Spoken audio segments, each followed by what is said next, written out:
Hello, my name is Taylor Boyle, and this is my individual presentation for Food Science 422. The project my group chose to do was the sensory analysis of Cabernet Sauvignon. So my group's original idea for this project was to have 4 different wines from 4 different regions, and we were going to do Malbec, Cabernet Sauvignon, Syrah, and Merlot. After learning a little bit more about the project and how paneling works, we realized this would be hard to do. Our data would be all over the place, and there was no control having different wines and different regions. So we came up with a new idea, and our new idea was to analyze and sample 4 different Cabernet Sauvignons from Washington State. And then each of these Cabernets were from a different American viticulture area, which stands AVA. And we rated the Cabernets on specific aromas and flavor attributes. The reason my group chose to do wine, we're all wine business management students here at WSU, and we all have a passion for wine. We wanted to learn more. We also all drink Cabernet Sauvignon regularly, and it seemed like an interesting subject for us to go further into. Each one of my members of my group chose a wine they wanted to do. We had the 2013 Columbia Valley Cabernet, a 2013 Rattlesnake Hill Cabernet, a 2013 Waterbrook Cabernet, and a 2013 Columbia Crest Cabernet. So my group chose 4 different AVAs, and this map can give you a better idea of where they're located. So we chose a wine down here from Walla Walla Valley. We chose a wine from Rattlesnake Hills. We chose a wine from Horse Heaven Hills here in the green. And then we chose a wine from the overall Columbia Valley, which is this yellow area. So the reason we chose to do Washington and these specific AVAs is because we're all from Washington and we're all living in Pullman, so we thought these types of wines would be easier to find in the area. Um, the reason we chose 2013, well, there's no specific relevance at all. The first wine we found was a 2013, so we decided to stick with 2013 for all of them so our study would be more reliable. A little bit about Cabernet Sauvignon. It's one of the most widely known and grown grapes in the world. It's the most planted grape varietal in Washington. It also can be grown in a wide range of climates and regions. The flavors of this grape are more affected by warmer weather because it brings out that fruit and jam flavor that people like. But it can also be grown in cooler climates, but it has a lower yield and it has more of a veggie attribute to it. Some common attributes of Cabernet, it's very fruit forward, blackberry, black currant, black cherry type of flavor. Some other attributes are black pepper, tobacco, licorice, vanilla, and violet. Cabernet stays in barrels for about 9 to 18 months, usually in French oak, but it also can be barreled in some American oak and some Hungarian oak. Its tannin level is medium, its acidity is medium, and its alcohol by volume is usually 13.5 to 15.5 on average. The attributes my group chose to do were jam, veggie, astringency, and spicy for the flavor components, and then fruit and spicy for the aroma. My group's original hypothesis was that Cabernet grapes grown in the eastern Washington would produce a sweeter, fruitier Cabernet than the grapes grown on the west side of the state. We chose to do this because climate is always shown to affect flavor when it comes to grapes. The east side of the state is warmer, so therefore it's going to have a more fruity aroma, and the west side is colder. We plan to test this hypothesis by rating 2 wines from eastern Washington and 2 wines from western Washington. This didn't exactly work out because the eastern side of the state actually produces about 99% of Washington's grapes. And due to our location in Pullman, the local Safeway did not carry any of these Cabernets that were grown on the west side in the Puget Sound area.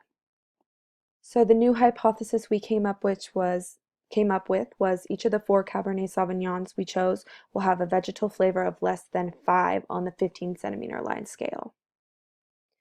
The materials we used in our experiment were the 4 different wines, the Cabernet Sauvignons. We used IGA aluminum foil to cover the wines when we were tasting them. We used Signature Home Party plastic cups, a standard wine opener, 1 ounce standard shot glass, a standard black pen, and a standard 8x5 11 by 11 printer paper. The panelists for this experiment were all women, 21 to 22 years old.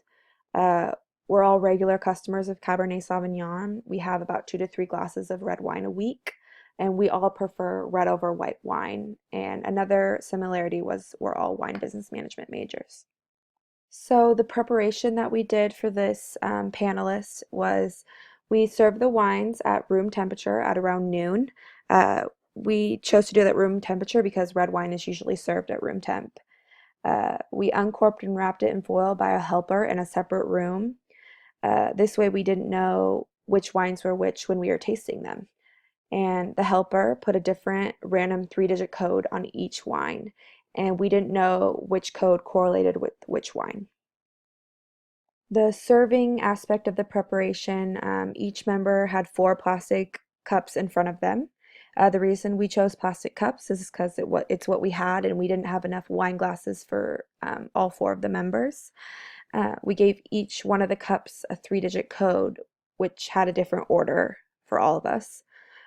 Each one of us put 2 1-ounce pours into each cup. We did this using the shot glasses to measure. We all separated. We were separated and we weren't able to talk to each other so that um, this way we weren't influenced by each other's scores or facial expressions when drinking the wine. And overall, the samples were presented to ensure that we had no outside influence and we weren't aware of the wines we were tasting because that could ruin our experiment. Our group chose to do one training. How we did this, we had one session and it lasted about an hour and a half. Between each wine, we drank water between each sample and waited 5 minutes till the next sample. We gathered items that were similar in taste and smell to our attributes. And after analyzing these, we came up with a standard. This standard we referred to throughout our whole experiment. Uh, this training was so we could familiarize ourselves with the different aromas and flavors we chose. And we did the water because we wanted to refresh our palates and readjust so the previous sample wasn't influenced by the next sample. How we did the training was for the jam cookberry fruity, we sniffed and tasted Smucker's Simply Seedless Fruit Spread. And yeah, we did about a tablespoon and put it in our mouth and then we smelt it. The vegetable taste, we each had 1 centimeter thick slice of green bell pepper. This gave us that vegetable taste in our mouth. For astringency, we steeped a Lipton black tea bag for 6 minutes in 2 ounces of water at 136 degrees Fahrenheit, and then we drank it. We chose 136 degrees because, according to Brown and Diller, this is the best temperature to sample tea. And for the spicy, we smelled and tasted about a teaspoon of ground pepper. This table shows the attributes we came up, or the intensity we came up for each of our attributes. For jam cookberry, it was 12 for taste, veggie 5, astringency 9, fruity 11 for aroma, spicy 11 for taste, and 8 for aroma. For the formal evaluation, we did a randomized block design. We had 4 samples. Each panelist evaluated each sample. We did this all in one day. And analysis takes into account the judge-to-judge difference as well as the product difference. The panelists were the blocks and the samples were the treatment. And the reason we only went through this one time is because of sensory fatigue. We have a busy school and work schedule, so it's hard to get together. And also, once a wine is open, the properties tend to change, so we didn't want that to affect our experiment. This table shows the vegetal scores of the 4 different Cabernets. We have A, B, C, D, and we have all the different means here at the bottom. And that really just gave us an average for each one of our wines. So this variance F table, it really helps us determine the difference among the treatments and if they're significant. So we calculated the F value, which you see over here is negative 37.66, and we correlated this to the table, the 17.6 table, as A equals 0.5. So with the 3 degrees of freedom in the numerator and the 9 degrees of freedom in the denominator, the variance ratio has to exceed 3.86 to be significant as a probability of 0.05. So since the F value is negative 37.66 and that is much lower than 3.86, which we found in the table, there is no significant vegetal component in any of the wines that we tested. So for Fisher LSD, we took each of the means that we got in the last table and we grouped them based on their values. So these three wines here have similar means, so we put them as group A. And wine 189 was a little bit higher than those, so we put that as group B. And based off this table, we conclude that 189 has a stronger vegetal attribute than the others. So I'm just going to show you our results for vegetable intensity for each of our wines because that's what we're mainly looking at. As you can see, they're all very low, 1, 1, 1, and then 3 for the wine 189. So what this basically means is all of our wines had a low mean vegetal component because the grapes were grown in the eastern Washington climate, which is a lot warmer. So to conclude, after conducting our panel and doing our research, we came to the conclusion that all 4 of our Cabernet Sauvignons have a low vegetal content. Therefore, we accept our hypothesis. And that is the end of my presentation. Thank you.